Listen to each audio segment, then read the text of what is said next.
Em 2026, os alertas não começaram com explosões no céu, nem com naves sobrevoando capitais do mundo. Começaram com dados, linhas silenciosas de código rodando dentro dos servidores do Laboratório de Propulsão a Jato da NASA, em parceria com telescópios espalhados pelo planeta, incluindo observatórios no Chile, no Havaí e na Austrália. O Programa de Monitoramento de Objetos Próximos da Terra, menos oficialmente criado para rastrear asteroides potencialmente perigosos, registrou algo que não se comportava como rocha, gelo ou metal natural. O objeto recebeu uma designação fria, 2026 KX-7.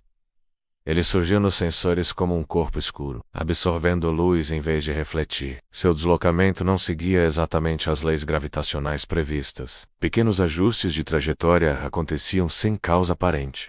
Não era aceleração solar. Não era interação gravitacional comum. Era como se algo estivesse corrigindo seu curso. A princípio, os cientistas classificaram como erro instrumental, depois como fenômeno físico desconhecido, mas quando 3 observatórios distintos confirmaram o mesmo comportamento, a palavra que ninguém queria dizer começou a circular em mensagens privadas: artificial. Oficialmente, a NASA divulgou apenas que estava monitorando um objeto interestelar incomum.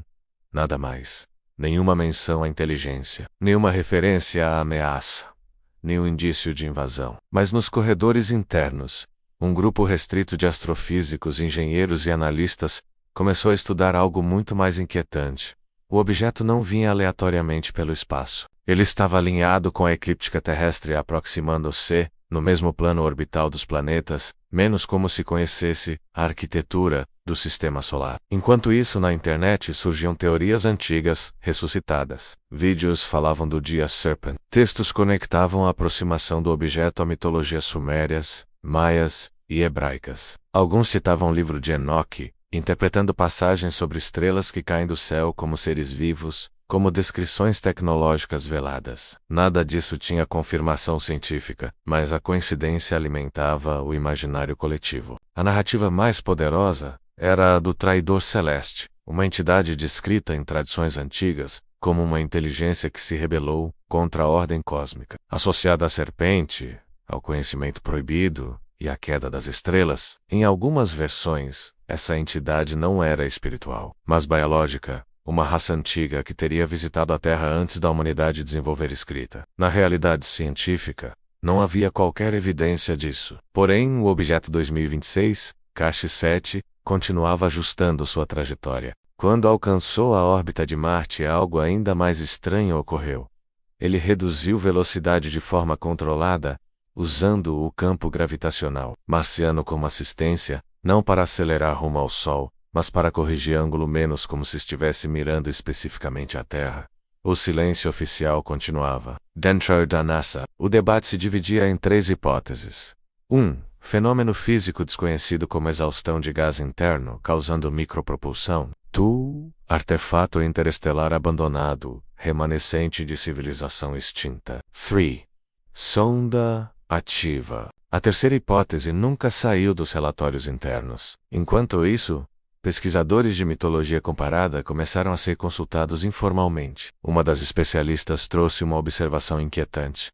Diversas culturas descrevem uma serpente vinda das estrelas que retorna em ciclos longos. Na Mesoamérica, a figura de Quetzalcóatl era associada ao conhecimento e ao retorno prometido. No Oriente Próximo, dragões celestes simbolizavam forças que desciam dos céus, trazendo transformação. Nada disso provava nada, mas o simbolismo era perturbadoramente convergente. A aproximação final começou a gerar interferências eletromagnéticas sutis. Satélites experimentaram falhas breves. Instrumentos de alta sensibilidade detectaram emissões de rádio em padrões matemáticos, sequências primárias, constantes físicas universais. Aquilo não era ruído. A NASA, ainda sem confirmação pública, convocou representantes de agências internacionais. O consenso era claro. Não havia sinal de ataque. Não havia aceleração agressiva. O objeto estava desacelerando ao se aproximar da órbita terrestre. Ele não vinha como projétil,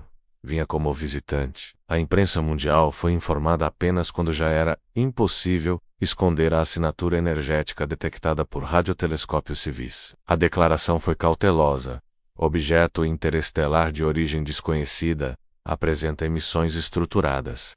Investigação em andamento, não há evidência de ameaça imediata. O mundo reagiu com polarização. Alguns celebraram o possível primeiro contato, outros temeram invasão. Líderes religiosos dividiram-se entre interpretar como cumprimento de profecias ou como teste de fé. E então veio o evento que mudou tudo.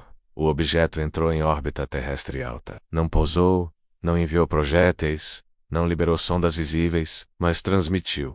A mensagem não estava em linguagem humana. Era matemática pura, seguida por mapas tridimensionais do sistema solar. Depois projeções da Terra ao longo de milhares de anos, incluindo dados geológicos e biológicos que só recentemente havíamos confirmado. Aquilo significava uma coisa: quem enviou conhecia a Terra há muito tempo. A teoria do Deus Serpente ganhou nova força popularmente. Não como divindade literal, mas como metáfora para uma inteligência ancestral, associada ao conhecimento e à intervenção genética, ecoando teorias antigas sobre manipulação da evolução humana.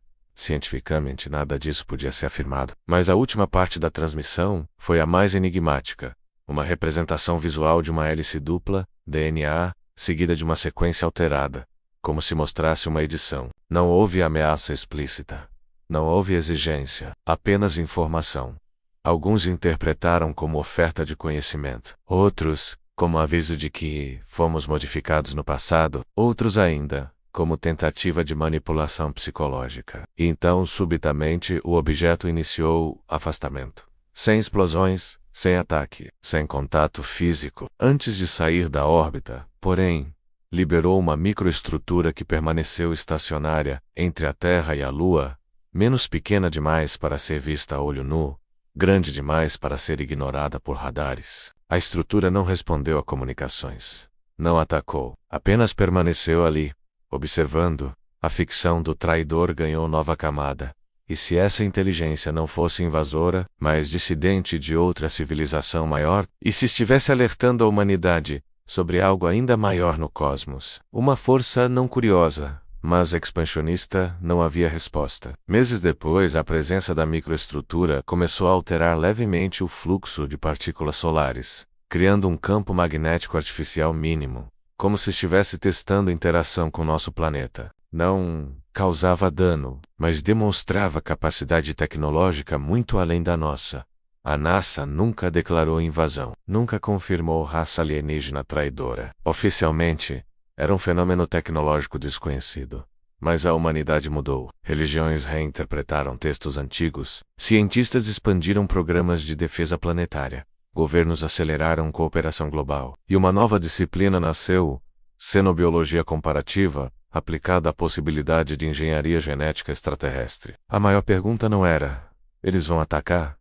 Era por que nos mostraram o DNA. Na narrativa simbólica que emergiu, o Dia Serpent não era destruidor, mas portador de conhecimento perigoso, menos aquele que oferece consciência, mas cobra maturidade. Talvez a verdadeira invasão não fosse física, mas intelectual. Talvez a raça que se aproximou não quisesse conquistar territórios, mas provocar salto evolutivo. Ou talvez tudo não passasse de sonda automática, enviada por civilização morta há milhões de anos, carregando arquivo biológico de mundos visitados. O objeto 2026, Cache 7, desapareceu no espaço profundo. A microestrutura permaneceu por um ano, e depois se desintegrou, silenciosamente, como se tivesse cumprido missão. Nenhuma nave pousou, nenhuma cidade foi atacada, nenhum governo caiu, mas o mundo nunca mais foi o mesmo. Porque pela primeira vez na história documentada, a humanidade teve evidência concreta de que não está sozinha. E a serpente, símbolo milenar do conhecimento ambíguo, deixou de ser apenas mito. Tornou-se metáfora viva do encontro entre ciência e mistério. Se aquilo foi traição cósmica, salvação silenciosa, ou simples eco de civilização extinta, ainda não sabemos. Talvez o verdadeiro teste não seja sobreviver à invasão, mas decidir o que fazer com o conhecimento quando ele finalmente chega das estrelas.